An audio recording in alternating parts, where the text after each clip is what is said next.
Narito kayo sa event ngayon para saksihan kung sino ang mastermind ng pagnanakaw ng malaking halaga sa kumpanya.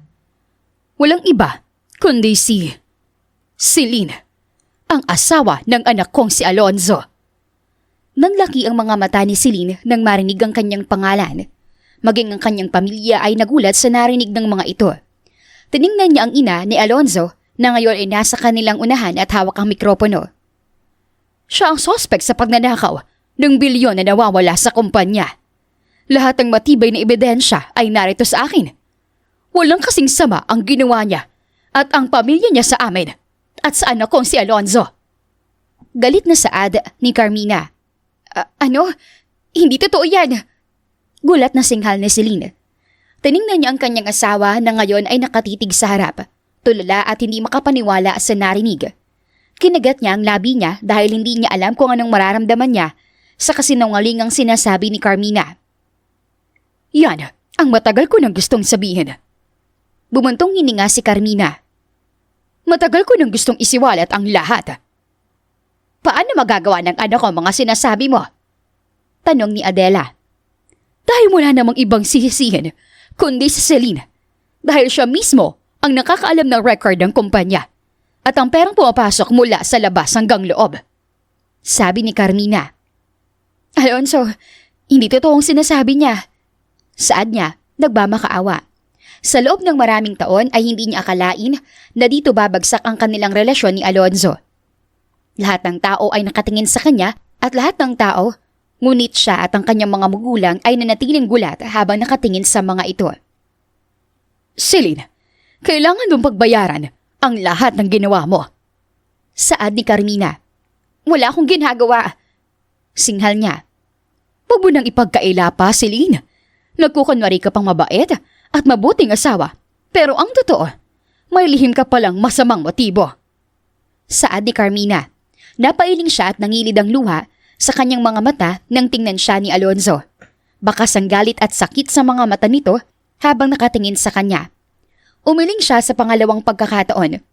Ngunit hindi niya hahayaan ang sarili na umiyak sa harap ng maraming tao dahil sa maling paratang sa kanya. Taas noon niyang tiningnan ng asawa na ngayon ay napalunok at napailing. Alonzo, alam kong may tiwala ka sa akin. Alam mong hindi ko magagawa. Huwag mo nang subukin na bilugin ang ulo ng anak ko, Celine. Kung talagang may konsensya at kahihiyan ka pa na natitira sa sarili mo, umalis ka. Alam mong ginagawa ng pamilyang ito para sa mga taong katulad mo. Even Alonzo, he knows the rules. Saad ni Carmina. Alam ko, sagot niya at nilingon ng asawa. Kung maniniwala ka sa kanya, maiintindihan ko. Pero hindi ako magmamakaawa rito dahil alam kong totoo. Celine. Nanginginig ang boses ni Alonzo. Ngumisi siya at napailing. Pwede bang mangako ka sa akin? Napasingap siya nang hindi sumagot. Please, investigate this. Ayun lang ang mga alaala niya sa loob ng maraming buwan na umalis siya kasama ang kanyang anak na si Catherine. Namuhay siyang payapa sa kanyang bahay sa Cebu at doon siya nanirahan ng 6 na buwan. Kilala niya si Alonzo at may tiwala siyang hindi siya nito pababayaan. Mommy, nagpadala po ulit si Daddy ng maraming toys. Saad ni Catherine dala ang 3 pink na paper bag. Talaga? Nakangiting tanong niya habang naghihiwa ng repolyo. Ngumiti ang kanyang anak. Tito Derek came. Dala niya po mga ito, Mommy. Para sa collection mong Barbie dolls. Saad niya. Wala siyang balita sa pamilya ng kanyang asawa at wala rin siyang naging idea kung ano nangyari roon. Galing si Alonzo sa isang makapangyarihan na pamilya at may iba't ibang negosyo sa loob at labas ng bansa. Ang ina ng kanyang asawa ay nilason ng hindi nakikilalang sospek at kalaunan, nagulat na lang siya na may asawa agad ito. Wala siyang tiwala sa stepmother ni Alonzo, lalo na't dati itong may-ari ng isang malaking bar at kilala bilang tuso at pang-akit na babae. Ngayon, siya at ang anak naman niya ang target, kaya naman imbis na manatili pa roon, naisip niyang umalis. I miss Daddy po, sabi ni Catherine habang nakapangalumbaba sa kitchen counter. Ngumiti siya. Huwag kang mag-alala at makakita mo rin si Daddy. I hope he's okay po, Mommy. Nag-worry po kasi ako sa kanya po eh. Ngumuso si Catherine at pinisil-pisil ang repolyo. Natigilan siya at napatingin sa kanyang anak. Sa edad na siyam ay talagang mahasa na ang talino nito na umintindi ng mga bagay-bagay, kaya naman kung minsan ay nagugulat siyang naiintindihan nito ang sitwasyon. Huminga siya ng malalim at binitiwan ng kutsilyo at hinawakan ang kamay ni Catherine. Makakasama rin natin si Daddy, anak. Konting tiis lang. Marahang sabi niya at pinisil ang palad nito. Ngumiti si Catherine at pinatong ang kamay nito sa kamay niya. Alam ko po, Mommy. Sana po soon kumpleto po tayo ulit. I missed our house po. Don't worry. Ngumiti siya at tinalikan ang kamay ng anak. Hindi ko hahayaan na hindi tayo magiging kumpleto. Mabilis niyang tinawagan ng isang taong magkapagkakatiwalaan niya, ang kanyang kapatid na nagmamanage ng kanilang private island. Tiningnan niya ang larawan nilang dalawa ni Alonzo at napangiti siya dahil alam niyang gagawa ng paraan ng asawa niya. Ate, sagot ni Hana. I have a favor. Sagot niya at humalokip-kip habang nakatingin sa magandang tanawin sa labas ng kanyang bahay. Tumawa ang kanyang kapatid. Tagal kong hinintay na tumawag ka. Anong mapaglilingkod ko? Ngumiti siya. Bubuksan natin ang kaso ng pagkamatay ng mommy ni Alonzo. Dati pa tayong may hinala, Hana. We will discuss it again. Wow! Gulat na sabi ng kanyang kapatid. Talagang gagawin mo yan, ate? Bakit hindi? Kinakalaban niya ako, kaya gaganti ako ng investigasyon. Ang bilis niyang nakapasok sa teritoryo ni Alonzo, kaya tayo rin na maglalabas sa kanya. Sagot niya. Okay, sabihin mo lang sa akin ang mga gagawin. Seryosong sagot naman ni Hana. Pagkatapos ng kanilang mahabang pag-uusap, ay natulala siya sandali at napatingin sa kanyang singsing. Naniniwala siya kay Alonzo at alam niyang alam nito ang ginagawa dahil mahal nila ang isa't isa. Sa sumunod na araw ay nagulat na lang si Celine nang makita si Alonzo sa labas ng kanilang bahay.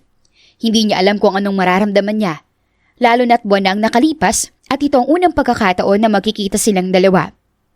I miss you, sabi ni Alonzo at niyakap siya habang nakatayo siya at naghahanda ng kanilang pagkain.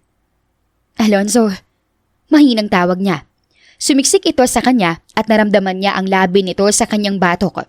Suminghap siya at hindi mapakali, lalo na't ramdam niya ang panginginig niya habang hawak ang plato na may laman na kanin at ulam. Kumusta ka? Casual niyang tanong at nilapag sa sink ang plato. Hindi ako okay, baby. I miss you so much. Kayo ni Catherine. Mahinang saad nito at mas lalo siyang niyakap. Hindi ko ma-imagine ang bawat araw na wala kayo sa tabi ko. I'm really sorry. Hindi mo kasalanan. Nagdesisyon akong umalis para hindi masira ang pamilya mo at ang negosyo nyo. Naiintindihan ko ang rules na mayroon kayo, Alonzo. Para lang tayong royal family. Natatawang saad niya. Namiss ko ang tawa mo. Saad ni Alonzo at tinawakan ang kamay niya. Namiss ko ang lahat ng tungkol sa'yo. You lose weight, baby. Natawa siya ulit at tumiwalay sa kanyang asawa. Kahit kailan, clingy talaga itong si Alonzo pagdating sa kanya. Mukha lang masungit at layon kung tingnan, pero katulad ng ina nito, may mabuting puso rin si Alonzo. Akalain mong tinago nila ang relasyon nilang dalawa at nagpakita na lang sila na buntis siya at kasal na sila. Huwag kang mag-alala at hindi naman nawala ang pagmamahal ko sa'yo. Maybe, kailangan natin to para maging maayos ang lahat. Alonzo, kailangan natin to para malaman talagang katotohanan. Nag-imbiste ka na ako sa sinabi mo. Lahat ng koneksyon mo sa pera at lahat ng asset ng kumpanya ay binabasa ko. Sagot ni Alonzo at tinalikan ang labi niya. Pagkatapos ng lahat ng ito, ay uuwi ka sa akin. Ngumiti siya. Siyempre, ako pa rin ang asawa mo, Alonzo. Sa araw na iyon ay sabay-sabay silang kumain at pinanood niya ang kanyang mag-ama na magkwentuhan sa mga bagay na namiss ng mga ito sa isa't isa. Ngumiti siya habang nanonood kina Alonzo na ngayon ay nanonood ng palabas. Hindi siya makapaniwala na magkasama silang dalawa ng asawa, lalo na't sa nangyari sa kanilang dalawa sa loob ng maraming buwan. Nga pala, kamustang daddy mo?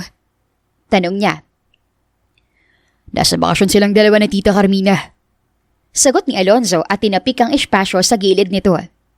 Baby, Umupo siya sa tabi nito at agad na yumupo si Alonzo sa kanyang hita. Naitanong ko lang naman. Busy silang dalawa ni Dad. Hindi ko rin alam kung saan lugar sila nagbabakasyon. Hinayaan ko na rin para malibang si Daddy. Napatango siya at hindi na rin nagsalita pa. Naging malalim ang kanyang pag-iisip lalo na't inilihim niya ang pag-iimbestiga sa stepmother nito at sa kaso ng kanyang ina sa pagkamatay nito dahil sa lason. Huminga siya ng malalim at nanood na lang kasama si Alonzo hanggang sa makatanggap ng tawag ang asawa niya. No, paki-cancel lahat ng meeting ko ngayon. Kasama ko ang asawa ko. At dito na rin ako matutulog. Saad ni Alonzo. Nanlaki ang mga mata niya.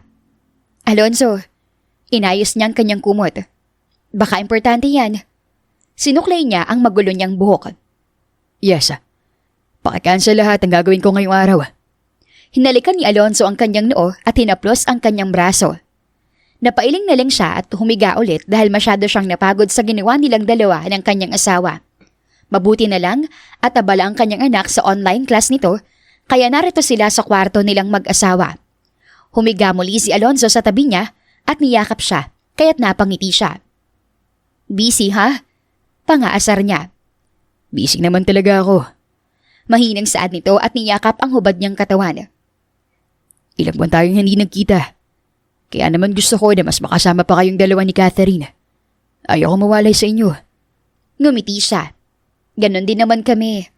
Ang mahalaga sa akin ngayon ay ang kaligtasan ng anak natin, Alonzo. Masyadong magulo ngayon.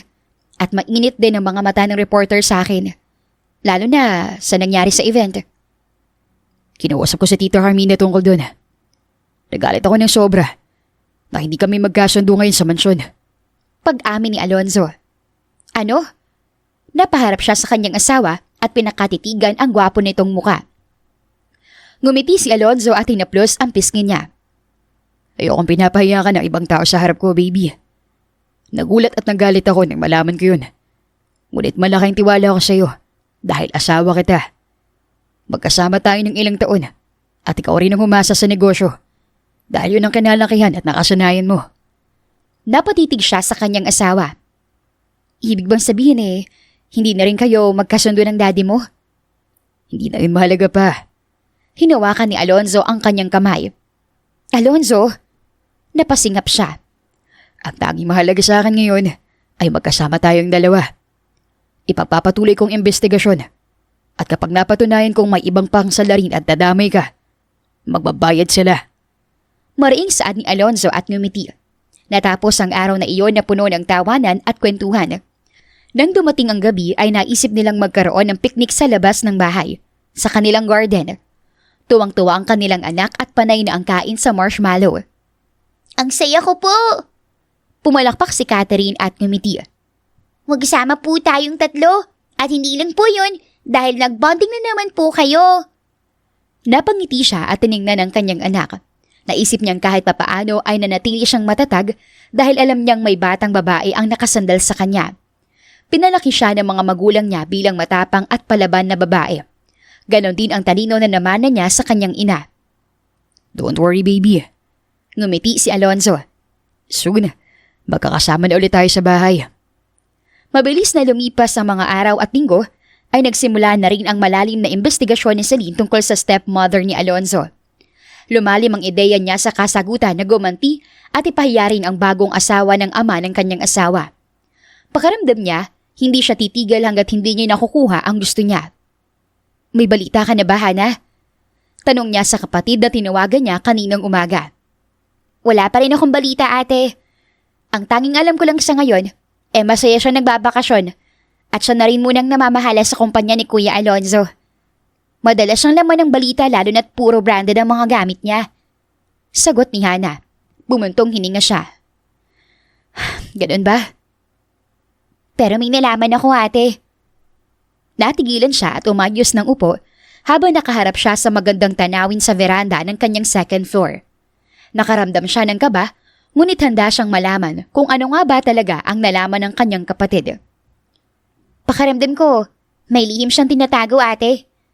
Kada mababanggit yung pangalan ng Tita Jules, lagi siya nagugulat sa mga maids o kaya naman, lagi niyang sinisigawan at pinapalayas ang mga ito. Saad ni Hana. Ano naman ang kasalanan ng mami ni Alonzo sa kanya? Nagtatakang tanong niya. Hindi ko rin alam ate. Ang tanging alam ko lang may tinatago siya. Hindi natin alam kung ano o may kinalaman ito sa pagkawala ni tita. Kung ano man yon, aalamin ko. Thanks, Hana. Mahinang saad niya. Pagkatapos ng kanilang pag-uusap, ay natulala siya ng ilang sandali. Naisip niya kung bakit sa tuwing nababanggit ang ina ni Alonzo, ay ikinakagalit naman iyon ng stepmother nito. May tinatago kaya si Carmina? Nangunot ang noon niya at agad na bumuntong hininga bago naisip na buksan ang maliit niyang tindahan ng yem at ube pastillas na siya ang gumawa. Isang box nga po ng yema ate. Ang sarap po talaga. Nakangiting sabi ng batang nasa edad 15. Ngumiti siya. Ako mismong gumawa niyan. Wow, talaga po. Nanlaki ang mata ng babae. Yes, sir. Ngumiti siya. Natutunan ko sa parents ko. Habang nasa Cebu siya ay naisip niyang magtinda na lang para maiwasan ang pagkaburyo sa kanyang malaking bahay. Lumaki siya sa marangyang buhay, ngunit lahat ng mayroon sila ay pinaghirapan ng kanyang mga magulang. Dalawa lang silang magkapatid, ngunit dahil sa sakripisyo ng mga magulang nila ay nakapagtapos silang dalawa sa larangan ng business at soon nakapagpatayo ng sariling negosyo. 2 pack nga nitong pastillas mo, iha. Saad ng matandang babae. Sabi ko naman po sa'yo masarap eh. Natatawang saad niya. Natawa rin ang matandang babae. Ngayon lang ulit kita nakita rito, Celine. Kayo pa rin ba ng asawa mo? Opo naman. Hindi naman po kami nagkahiwalay. Kasama ko nga po si Catherine. Nakangiting sagot niya. Mabuti naman at nanatili pa rin kayong matatag ni Alonzo. Mahal na mahal ka ng batang yun eh. Natatawang saad ng matandang babae. Sa sumunod na araw ay nagulat siya nang makita ang kotse ni Alonzo na pumasok sa malaki niyang gate. Nangunot ang noo niya, ngunit napalitan iyon ng gulat nang makita ang mga magulang niya na kasama ang kanyang asawa. Mom! Masayang sigaw niya at nagmamadaling tumakbo. Tumawa ang kanyang ina. Sweetheart! Bakit po kayo narito? Bulat niyang tanong. Lola! Umalingaw-ngaw ang matinis na boses ni Catherine. Yumakap ang kanyang anak sa matandang babae habang si Alonzo naman ay dumiretso sa kanya at yumakap ng mahigpit. Napangiti siya dahil aaminin niya na miss niya ang kanyang asawa dahil 2 linggo niya itong hindi nakita. Pinabantay niya sa maid ang kanyang tindahan at sabay-sabay silang pumasok sa loob. Kamusta na bang kayo rito? Tanong ng kanyang ama. Maayos naman po, Dad. Bumiyahe pa talaga kayo galing Manila mula rito. Marahang saad niya. Syempre. Hindi naman pwede na hindi ka namin puntahan dito. Mabuti na lang at napili mo ang Cebu. Lalo na't hindi pa rin maganda ang sitwasyon sa Manila. Hindi pa rin makalimutan ng mga tao ang nangyari. Saad ng kanyang ina. Napangiti na lang siya dahil sa totoo lang, ay ayaw na niyang isipin pa ang mga bagay na hindi niya kontrolado. Ayaw niyang magalit dahil kailangan niya pang mag-imbestiga para sa nalalapit nilang paghaharap ni Carmina. Kumain lang din sila ng sabay-sabay at napag-usapan ng negosyo, ngunit mabilis siyang hinila ng kanyang ina papunta sa kusina. Nasabi sa akin ni Hana na may pinapagawa ka sa kanya. Sigurado ka ba talaga sa ginagawa mo, anak? Baka naman mapahamak ka riyan. Saad ng kanyang ina. Napasingap siya dahil maging siya ay nagulat din. Anak, sinasabi ko naman sa'yo. Hindi natin alam ang takbo ng utak ng baliw na babae na yon. Ano bang napag-usapan niyo ni Hana? Pinabuksan mo raw ang kaso? Tanong ng kanyang ina at pinagmasdan siya. Dahil hindi po ako mapakali, Mom. Pag-amin niya. Hindi ka mapakali saan? Nakangibing tanong nito at tinawakan ang kamay niya. Dahil nang namatay si Tita Jules, sinabing may sakit siya sa puso. Pero nakita ko po ang record. Wala siyang sakit sa puso.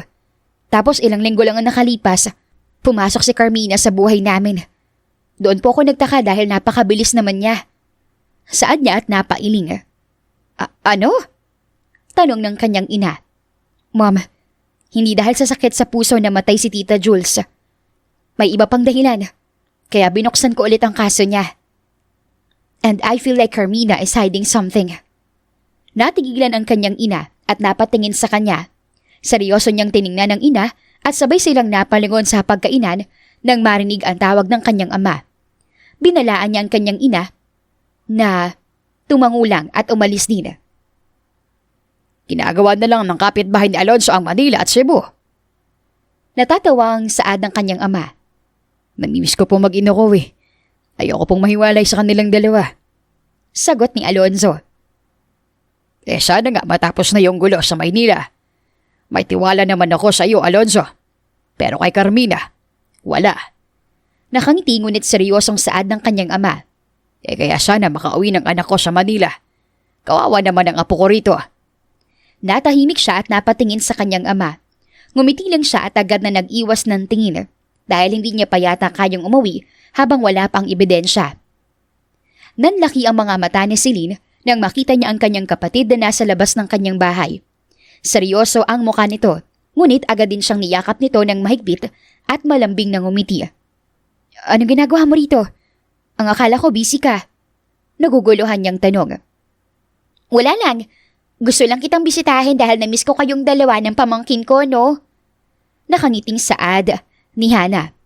Pinapasok niya ang kanyang kapatid, ngunit masyado niya ata itong kilala dahil alam niyang hindi nagpunta si Hana sa bahay niya kung wala lang. Pinagawa niya ang maid ng lanang sandwich at baso ng juice bago siya umupo at pinagmasdan si Hana. Nag-online ka si Catherine. Imporma niya. Ikaw naman talagang sadya ako, ate. Tungkol to kay Tita Carmina. Seryosong saad nito. Natigilan siya at agad na napukaw nito ang atensyon niya. Umayo siya ng upo at agad na tiningnan ang kanyang kapatid. Anong balita, Hana? Ang tagal ko nang walang balita lalo na't hindi ako inahayaan ni Alonzo na ma-stress. Hindi rin naman alam ni Kuya na nag-iimbestiga tayong dalawa, ate. Ang tanging nalaman ko lang kay Tita Carmina, may isa siyang rest house sa Batangas na lagi niyang pinupuntahan tuwing Sabado at Linggo. Ang sabi ron, doon daw nakatira malapit sa rest house niya. Lagi raw may kasama si Tita Carmina at madalas nga raw iyon doon. Saad ni Hana. Kabit niya? Hindi rin ako sigurado, ate. Masyado siyang magaling magtago ng bisita niya at masyado siyang magaling para hindi siya mahuli ng kahit na sino. Hula ko talaga ay may lihim siyang dapat nating malaman. Hay nako, hindi ko siya mapapatawad kapag niloloko niya lang tayong lahat. Nakangiting sabi ni Hana. Napabuntong hininga siya. Wala ka bang lead kung sinong lalaki? Ang tanging lead ko lang ay businessman. Bukod dun wala na akong alam. Sagot ni Hana. Natapos ang buong araw na nag-usap silang dalawa ng kanyang kapatid. Ayaw niyang lumalim pa ang investigasyon dahil ang tanging gusto lang niya ay mabuksan ang kaso ng namayapang ina ni Alonzo. Hindi niya inaasahan na may malalaman pa siyang iba bukod sa dami nitong kasalanan sa kanila. Daddy! Masayang sigaw ni Catherine nang makita ang ama. Hi, sweetheart. Nakangiting saad ni Alonzo at agad na niyakap ang kanyang anak. Napatingin siya sa asawa na ngayon ay may dalang bouquet ng bulaklak kaya napanguso siya at natigilan sa pag-aayos ng plato nila. Hindi niya maiwasan na mapaisip dahil bumabiyahe pa talaga ito ng malayo para lang makita silang dalawa, ngunit nangako siya sa kanyang sarili na hindi siya uuwi hanggat wala siyang sapat na ebidensya. For you. Saad ni Alonzo at inabot ang bulaklak. Para saan? May okasyon ba? Tanong niya at dahan-dahan na kinuha ang bulaklak. I miss you. Simpleng sagot ni Alonzo. Ngumiti siya at napaining. I miss you too. Natigilan si Alonzo at pinagmasdan siya dahil ito yata ang unang beses na sumagot siya sa mga I miss you ng kanyang asawa. Pakiramdam niya kasi ay lumayo ang loob niya o baka dahil sa naging kaganapan sa Maynila na naging dahilan ng paghihiwalay nila. Inabot niya ang kamay ng asawa at maliit lang ngumiti. Alam ko nag-aalala ka sa nararamdaman ko para sa'yo. Nakangiting sabi niya. Honey. Mahinang tawag ni Alonzo. Hindi pa rin naman nagbagong nararamdaman ko para sa'yo, Alonzo. Mag-asawa pa rin tayong dalawa. At kahit kailan, hindi nag-iba ang tingin ko para sa'yo. Mahal pa rin kita sa kabila ng lahat ng ito. Nakangiting saad niya. Nangingilid ang luha sa mga mata ng asawa niya habang nakatingin sa kanya. Napatango si Alonzo habang hinahaplos ang hinanlaki nito, ang palad niya. Tiningnan niya ang anak na si Catherine na tahimik silang pinapanood, kaya napangiti siya lalo at nilingon si Alonzo bago niya ito dinampian ng halik sa labi at noo.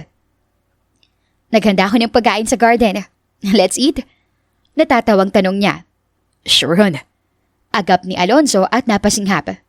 Thank you for the assurance. Sa araw na iyon ay wala silang ibang ginawa kundi ang mag-bonding. Pakiramdam niya kasi ay may mga kailangan siyang asikasuhin. Lalo na tumawag ang kanyang ina dahil sa pag-aaway di umano ni Carmina sa kanyang pamilya. Nagtawanan silang dalawa ni Alonzo nang mabasa sigla ng water gun habang tumatakbo at hinahabol si Catherine. Talo na po kayo! Natatawang sabi ni Catherine. Natawa siya. Ang daya ah! Ang bilis mong tumakbo! Tumawa ng malakas si Catherine. Siyempre po! Bata pa po ako eh! Matandaan na kami kung ganun. Nagtaas ng kilay si Alonzo habang wala itong suot na pang-itaas. Nagkatinginan silang dalawang mag-asawa bago nila dahan-dahan na hinabol si Catherine na tumili ng malakas at mabilis din na tumakbo. Nagtawanan naman sila at pagkatapos nun ay agad niyang hinanda ang malaki nilang tent sa labas. Gusto nilang panoorin ang papalubog na araw habang kumukuha ng larawan sa isa't isa. Nag-enjoy ka ba? Tanong niya kay Catherine na nakahiga sa kanyang hita. Tumango ang batang babae. Opo, Mommy. Ang saya-saya ko po ngayong araw dahil kumpleto po tayo at masaya. Ngumiti rin si Alonzo at tiningnan silang dalawa. Araw-araw natin tong gagawin, Catherine. Tsaka, mas masaya na tayong tatlo lang muna. Walang masyadong maingay at safe pa tayong tatlo. Saad niya? Naisip niya na kung babalik siya sa Maynila, ay dapat handa siya sa mga bagay na mangyayari sa kanilang mag-ina. Handa dapat siyang harapin ang anumang pagsisinungaling at pagbibintang ni Carmina sa kanila. Umiwas siya ng tingin sa lalaki na ngayon ay hawak ang kamay niya. Hayaan mo anak, kapag bumalik tayo roon, ay sisiguraduhin kong hindi ka nila sasaktan. Wala sa sarili niyang saad habang hinahaplos ang pisngin nito. Hindi ka nila masasaktan habang nandito ako sa tabi mo. Napasingap si Celine nang makita ang mga dokumento na nasa kanyang harapan. Seryoso siyang tiningnan ni Hana na ngayon ay nakatingin din sa kanya. Lumipas na naman ang mga araw ay mabilis niyang nakuha ang resulta ng investigasyon. Totoo ba to, Hana? Hindi makapaniwala ang tanong niya. Sadly, yes ate. Kalmadong saad ni Hana. Bakit? At paano? Tanong niya. Ang tanging laman ng dokumento ay ang sabwatan na nangyari sa pagitan ni Carmina at ng isang lalaking businessman. Tungkol ito sa pagkamatay ni Jules, ang ina ni Alonzo, at ang tunay na salarin doon ay ang madrasta ng kanyang asawa. Hindi lang iyon dahil mukhang planado ang nangyaring pagkikita, lalo na't ang lalaking kasabwat nito ay may malaking role sa buhay ni Jules. Pinapilis kong investigasyon, lalo na't gusto rin na malaman ang katotohanan. Kahit anong pagtatago ang gawin niya sa nakaraan, maahanap at mahahanap ko pa rin ang lahat ng iyon. Nagpunta na rin ako sa mga source ko. At sa dami ko nalaman tungkol sa babaeng yon, isa lang ang masasabi ko. May dugo talaga siyang kriminal. Galit na saad ni Hana. Paano niya na nagawang maging malinis ang plano niya? At anong ginawa ng ninong ni Alonzo sa lahat ng to?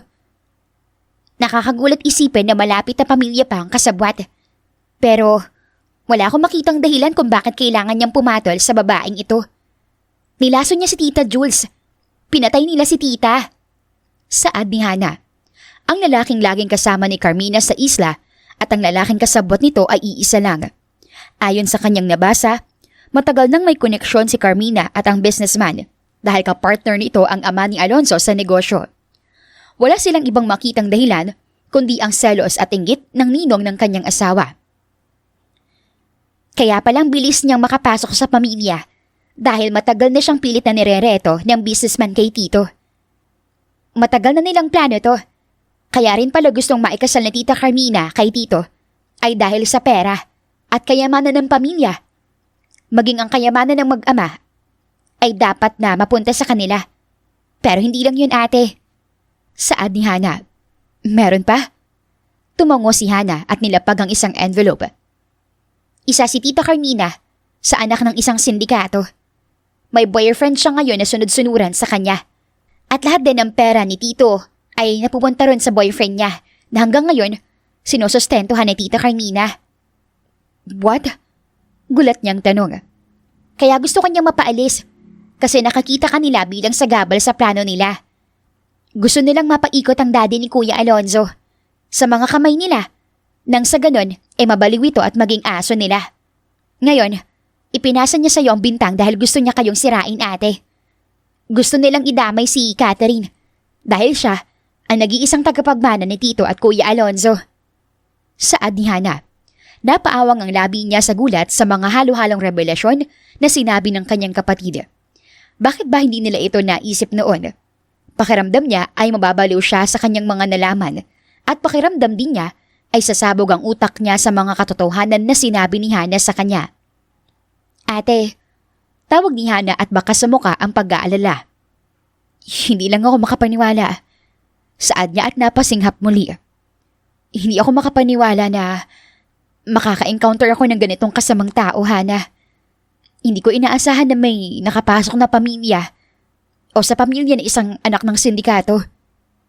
Naiintindihan kita, ate. Maging ako rin ay hindi makapaniwala. Pero anong plano mo? Nagtaas ito ng kilay habang nakatingin sa kanya. Hanggang ngayon ay naiisip pa rin niya kung ano ang kanyang plano. Iniisip niya kung paano niya sasabihin kay Alonzo ang mga nalaman niya at kung anong solusyon ang pwede niyang gawin para mapakulong ang tunay na sanlarin. Huminga siya ng malalim at nilapag sa mesa ang mga dokumento na dala ng kapatid niya at malaking pasasalamat niya dahil mas napabilis ang resulta dahil sa pera. Babalik ako ng Maynila. Simpleng saad niya. Napasinghap ang kapatid niya. Talaga? Tumango siya. Bibigyan ko ang sarili ko ng oras para makapag-isip ng maayos. Ngayon pa na nalaman ko ng lahat ng ito. Sa tingin ko, hindi ako makakatulog nito. Hindi ako mapakali habang nakikita o nalalaman ko na nariyan si Tita Carmina. Napatango ang kapatid niya at hinawakan ang kamay niya. Kami ni na Mommy ay nandito lang sa tabi mo, okay? Lumipas ang ilang araw ng paghahanda niya sa nalalapit niyang pagbabalik. Nagdesisyon siyang umuwi sa bahay ni na Alonzo nang sa ganon ay masiguro niya ang kaligtasan ng kanyang anak. Pinag-aralan niya ang kaso ni Jules at pinag-aralan din niya ang bawat anggulo ng krimen at isyu ng pamilya niya. Mommy, babalik na po kayo. Sinabi po ni Tita Hana. Masayang sabi ni Catherine habang hawak ang cellphone nito. Ngumiti siya. Yes, baby. Babalik na tayo. Really? Oh my gosh! Pumulakpak si Catherine at umupo sa kama. Mag-ayos na po tayo ng gamit, Mommy. Excited na po ako. Pinagbasdan niya ang kanyang anak at hinaplos ang mapula at mataba nitong pisngi. Ngayon pa lang ay mangangako na siya na poprotektahan niya ang kanyang anak sa lahat ng taong gustong manakit sa kanilang dalawa. Catherine, makinig ka sa sasabihin ko. Opo, Mommy. Nilapag ni Catherine ng cellphone at umayos ng upo. Huminga siya ng malalim.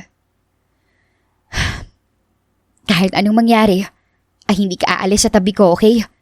Hindi ka aalis sa bahay nang hindi ako kasama. O ang daddy mo. Opo. Ngumiti siya. Do you trust me? Yes, Mommy. I trust you po. Ngumiti si Catherine at inabot din ang kanyang kamay. Napatango siya at marahang niyakap ang kanyang anak. Ilang minuto silang nasa ganong sitwasyon nang tumawag ang kanyang kapatid.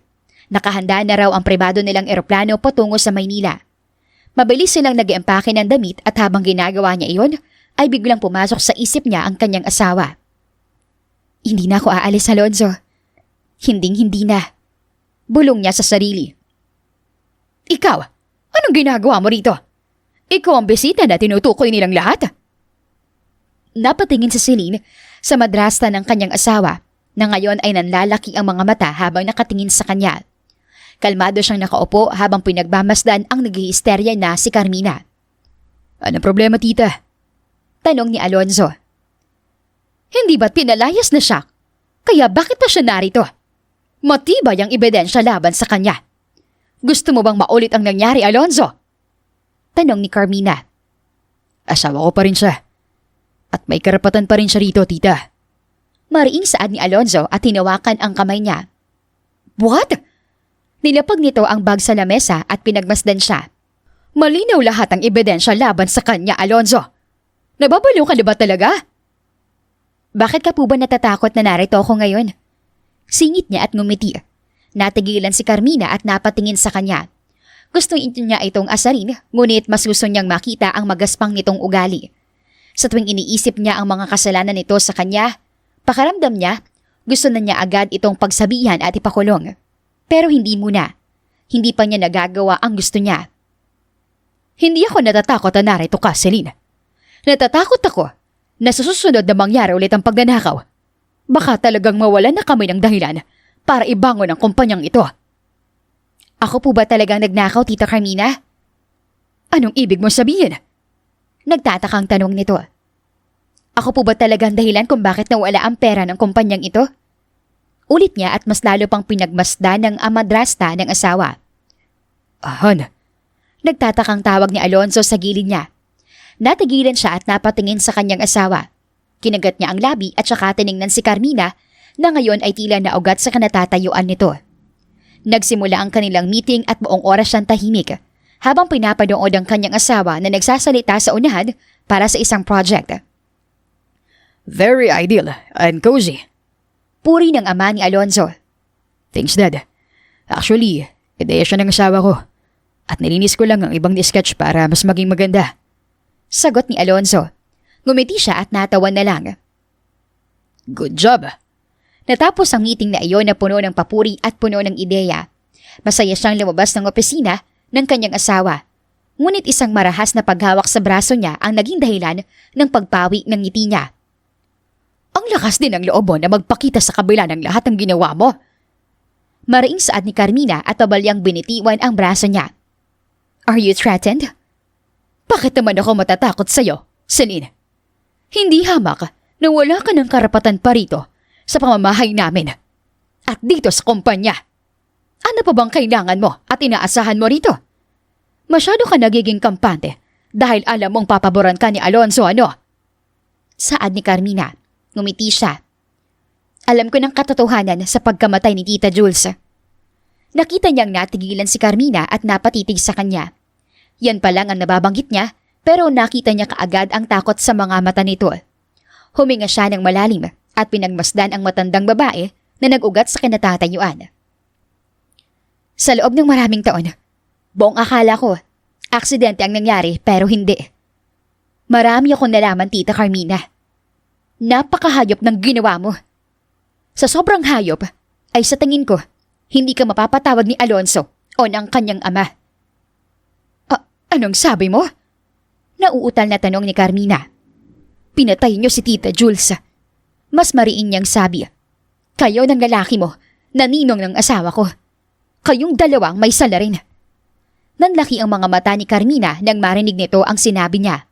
Wala siyang pag-aalinlangan nang sabihin niya ang mga iyon. Hindi siya nagdalawang isip na sabihin ng harap-harapan ang mga salita kay Carmina at wala siyang pakialam kung may makarinig man sa kanilang dalawa. Hindi ko alam ang sinasabi mo, Selena.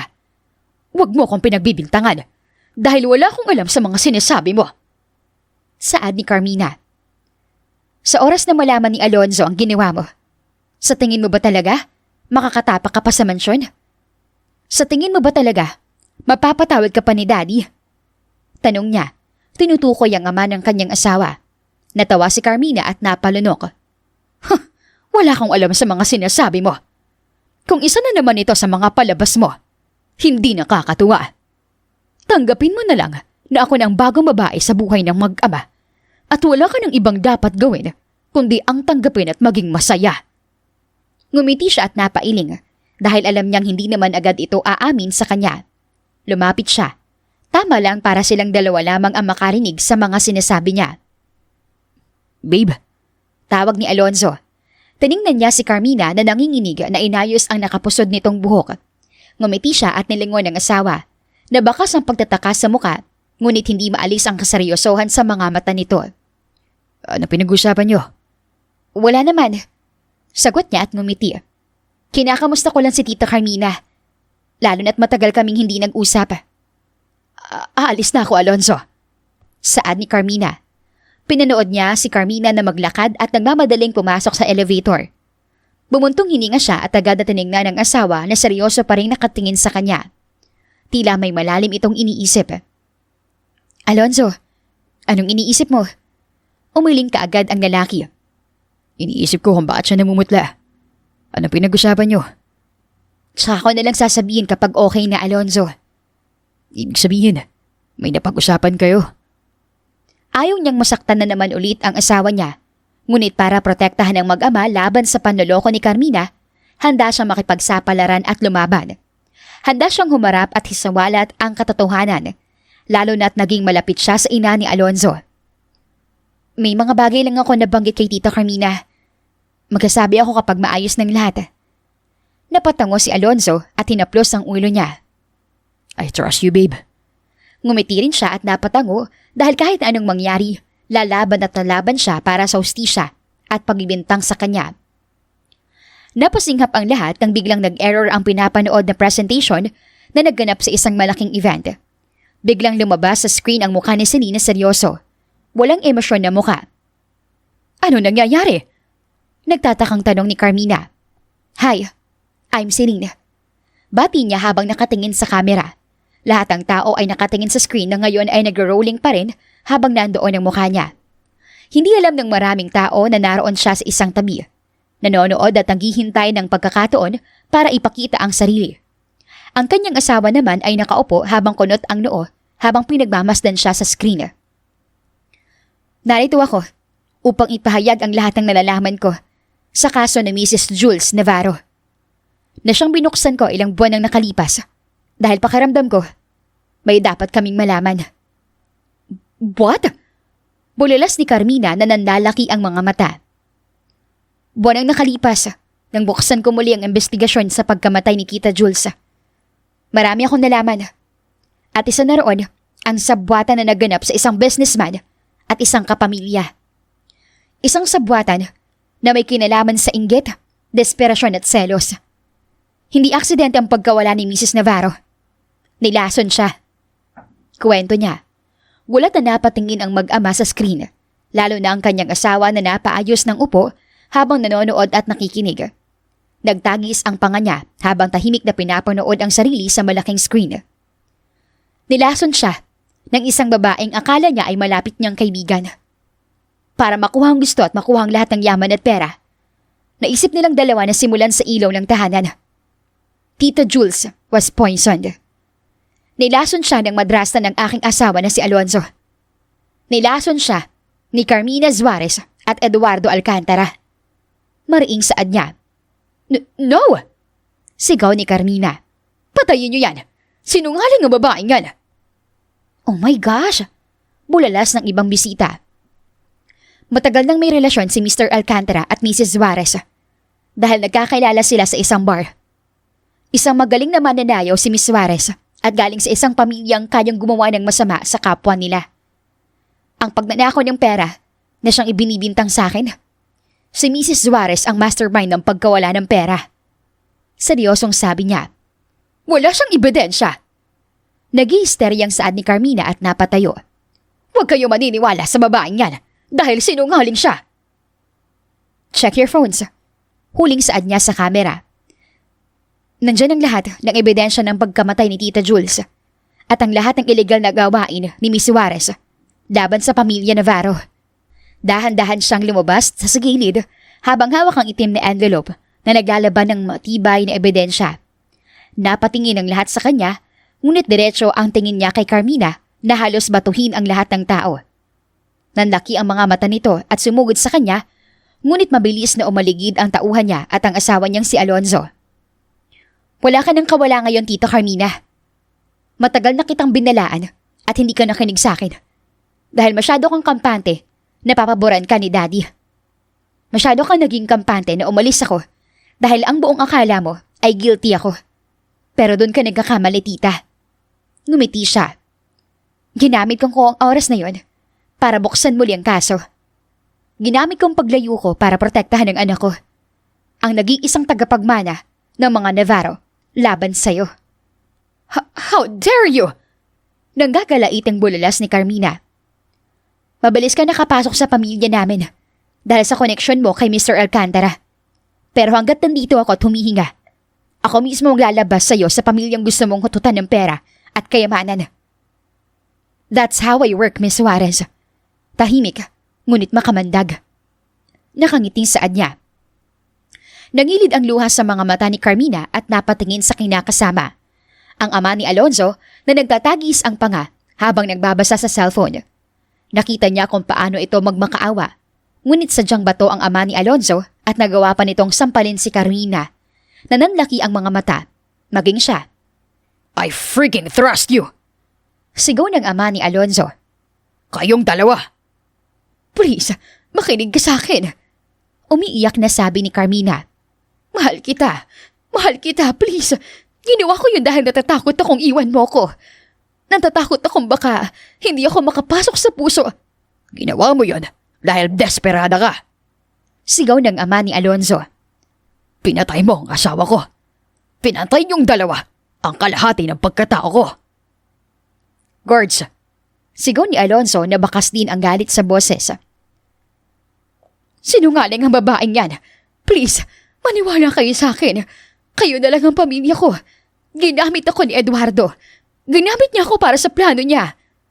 Sunod-sunod na paliwanag ni Carmina, ngunit walang nakinig. Nandidiring tingin ng mga tao ang pumukaw sa atensyon niya.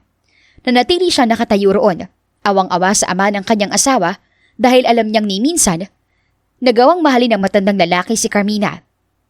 Dahil alam niyang ni minsan, nagkaroon ng pag-asa ang ama ni Alonzo na magmahal muli. Alonzo! Sigaw ni Carmina habang kinukuha ng guards. Maniwala ka sa akin at hindi sa babaeng yan! Napailing si Alonzo habang nagtatagis ang panga. Kung may isang tao man akong pagkakatiwalaan sa maliit na lugar na to, ang asawa ko lang yun. Magabayad ka sa ginawa mo at kinasusuklaman ko ang pag-uugali mo. Alonzo! Parang awa mo na! Sigaw ni Carmina. Mabubulok ka sa kulungan. Mabubulok ka sa kung saan ka nararapat. Seryosong saad ni Alonzo. Ngunit habang pinapanood niya ang kaganapan na iyon, ay nakaramdam siya ng kaunting kirot sa kanyang tiyan. Nakaramdam siya ng pagkahilo at matinding sakit ng ulo.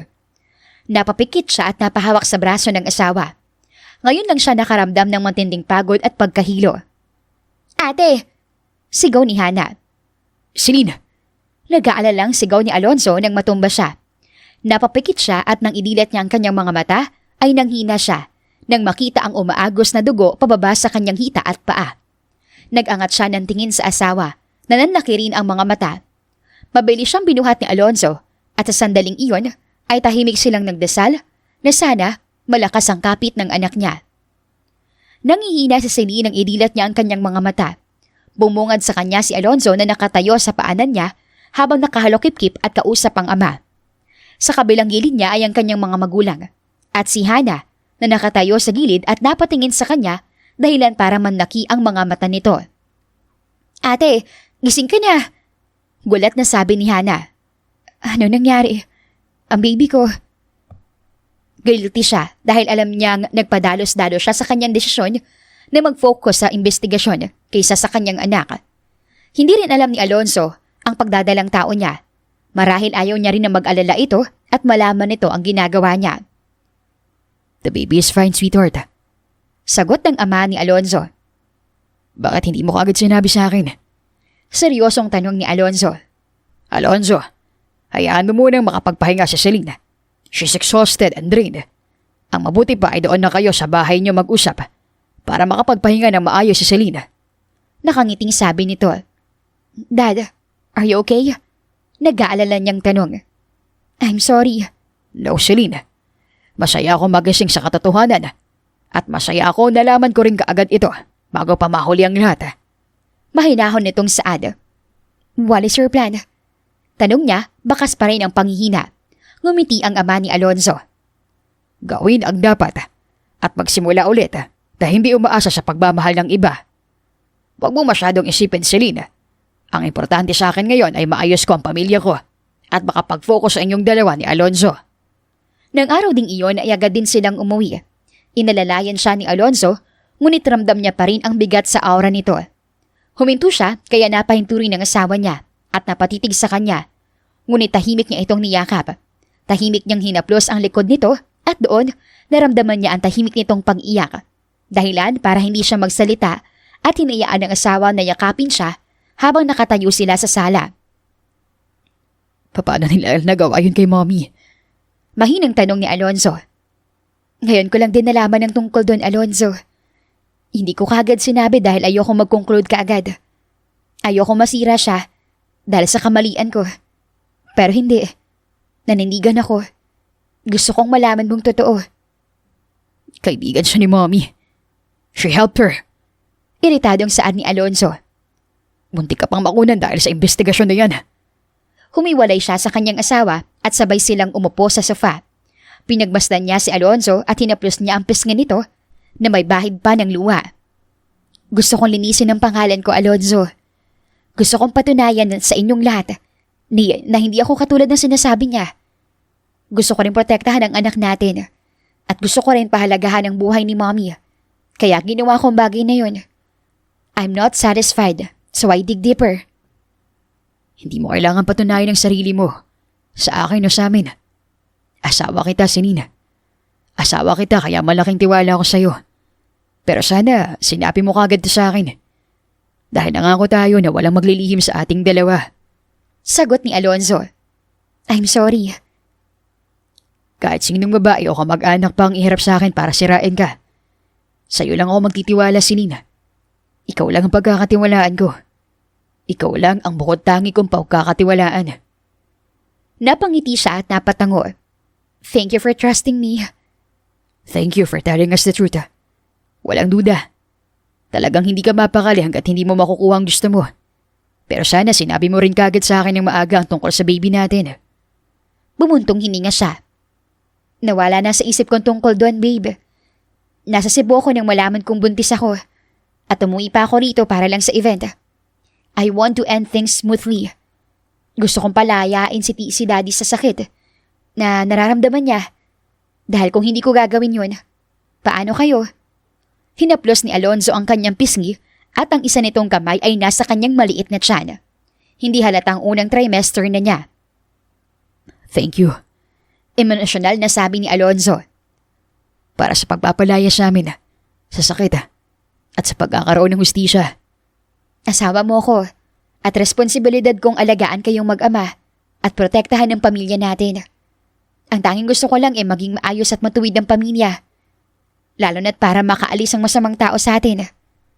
Hinalikan ni Alonzo ang labi niya dahilan para mapapikit siya at damahin ang pagmamahal nito at ang tahimik nitong pasasalamat. Humiwalay sila sa isa't isa at sabay na napangiti. Napag-usapan kaagad nila ang mga susunod na pangyayari at kinagabihan ay dumating din ang kanyang mga magulang para tingnan ang kalagayan niya. Sorry na nga po. Ulit niya at humaba pa ang uso. Sa sobrang independent mo, nakalimutan mong anak ka ng mayaman na pamilya. Aba, nagtayo ka pa talaga ng maliit na shop sa Cebu. Talagang sinolo mo ang pagpapahiya sa babaeng yun.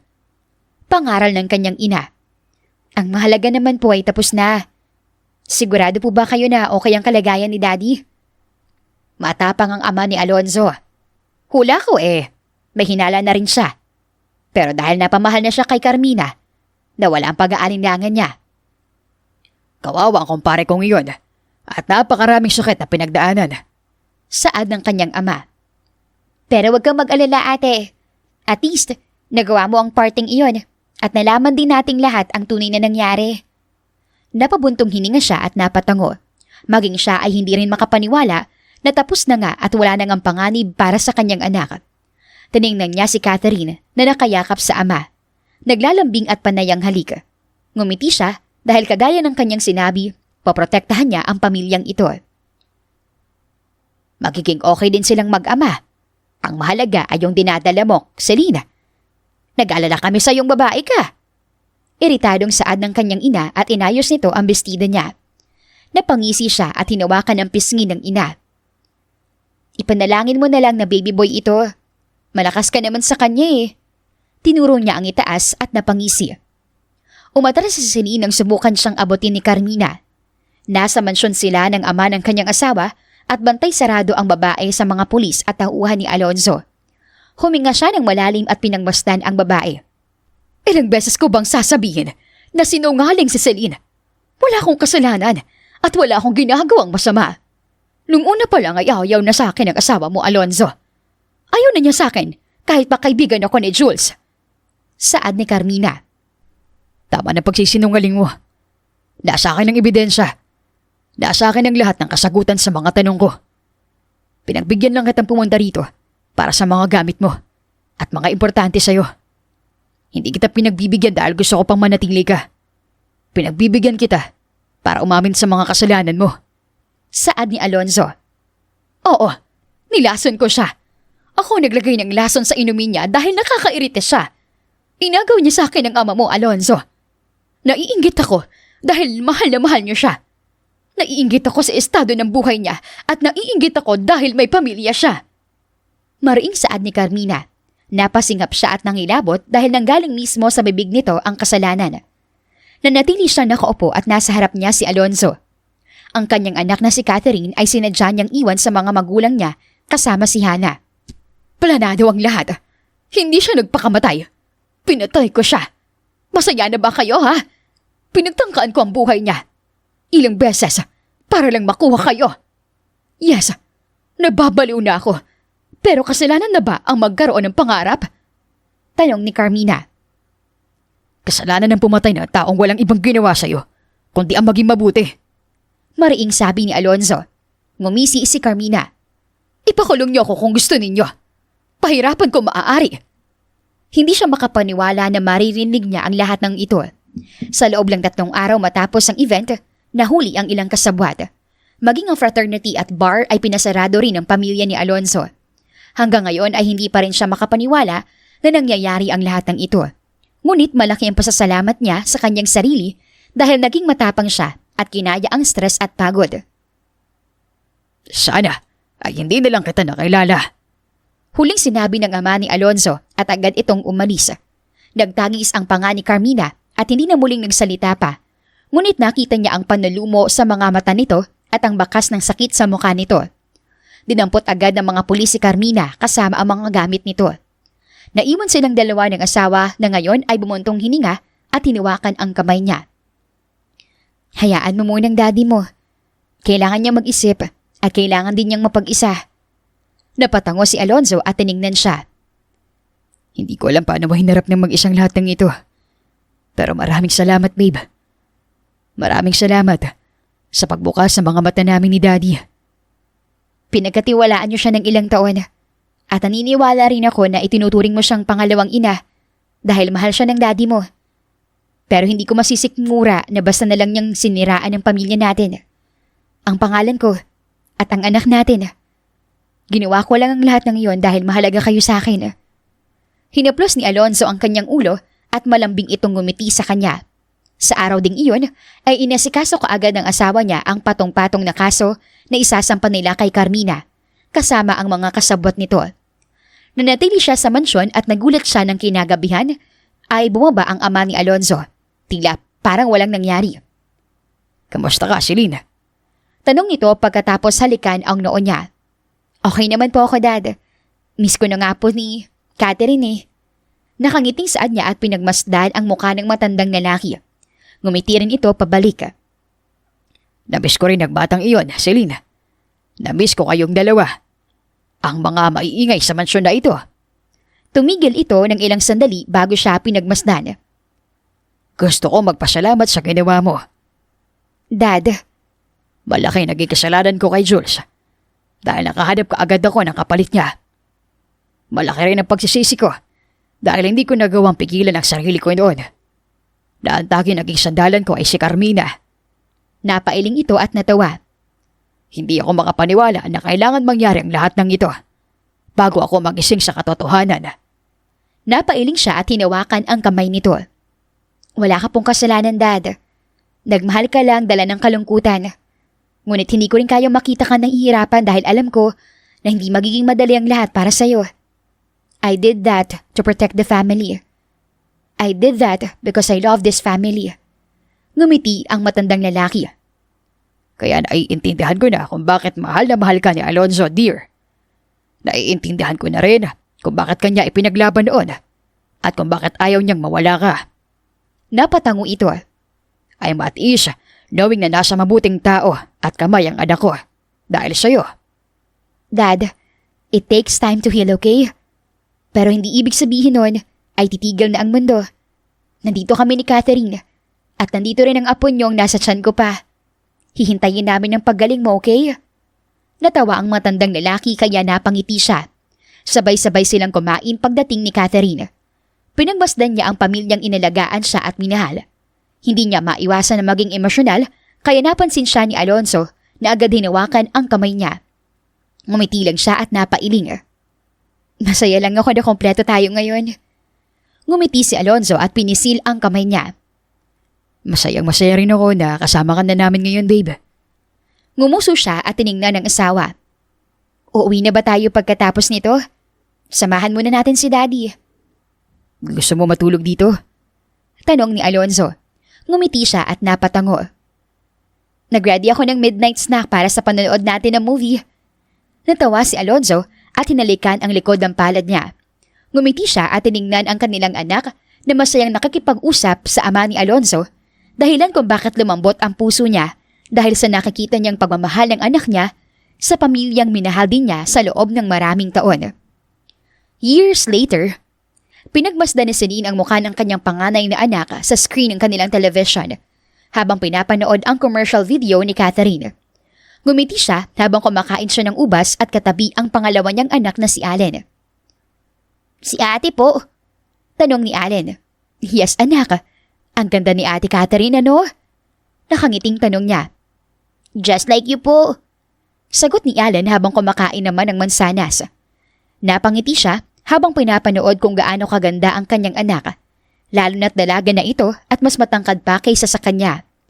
Nalaman na lang nila na pinurso nito ang pagiging artista at ilang taon lang din ang nakalipas nang sumikat ang pangalan ni Catherine at nagkaroon ito ng maraming proyekto. Ikaw, Allen, kumusta ang pag-aasikaso mo sa pag-aaral mo? Tanong niya. Okay naman po. Senior high school na po ako at naka-enroll na rin po ako kasama sila Axel. Saad nito. Napatango siya. Ipagpapatuloy mo ba ang pagiging pulis mo, anak? Opo. Gusto ko pong humawak ng baril at maglingkod sa bayan. Nakangiting sabi ni Allen. Tumango siya sa sinabi ng kanyang anak. Ilang taon na ang nakalipas mula nang maging maayos ang lahat para sa kanila at sa sobrang daming nangyari, pakiramdam niya ay hindi kasya ang ilang oras para pag-usapan ito. Naging maayos din ang relasyon niya sa kanyang asawa na si Alonzo at naging mas matibay ang samahan nila nang bumukod ulit sila at nakapagpatayo sa Cebu ng bahay. Mommy, nandito na po yung dress mo. Saad ni Allen dala ang 2 box. Oo nga pala no, may premiere night ang ate mo. Natatawang saad niya at agad na kinuha ang box. Mag-ready ka na rin. Susundiin daw po tayo ni Daddy. Imporma nito at agad na niligpit ang kanilang plato. Sa ilang taong nakalipas ay nanatili sila sa Cebu at doon na rin nila napiling manirahan para na rin sa ikakabuti ng lahat. Umuuwi lang sila sa Manila kapag may mga importanteng meeting at may trabaho si Alonzo. Ang ama naman ng kanyang asawa ay pabalik-balik lang sa Pilipinas at ibang bansa. Kinakalimutan ang mga mapait na nakaraan at nagsisimula ulit na kikilalanin ang sarili.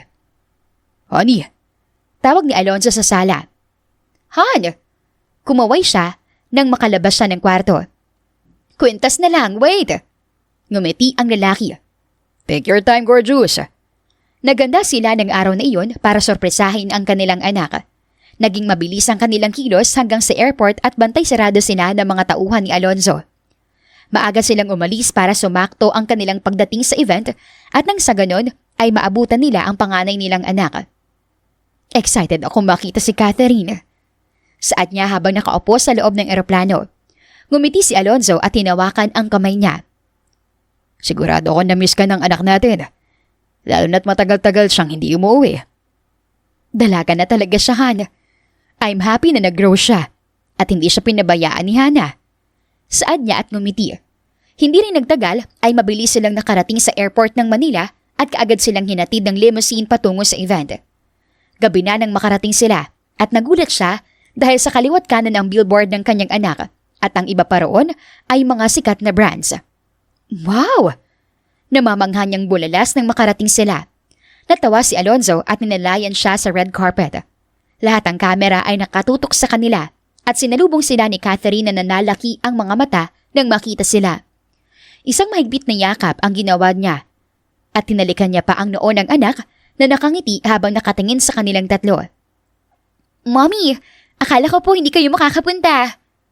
Gulat nitong Saad habang nasa gitna sila ng carpet. Pwede ba yun, anak? Hindi ko pwedeng palampasin ang espesyal na event na ito, no? Nakangising Saad niya. Natawa si Catherine at niyakap ang ama. Daddy, nandito ka rin po. Of course. Kailangan kong bantayan ang prinsesa ko. Nakangising Saad ni Alonzo habang yakap ang anak. Nagsimula ang event na iyon nang hindi nawawala ang ngiti sa kanyang labi.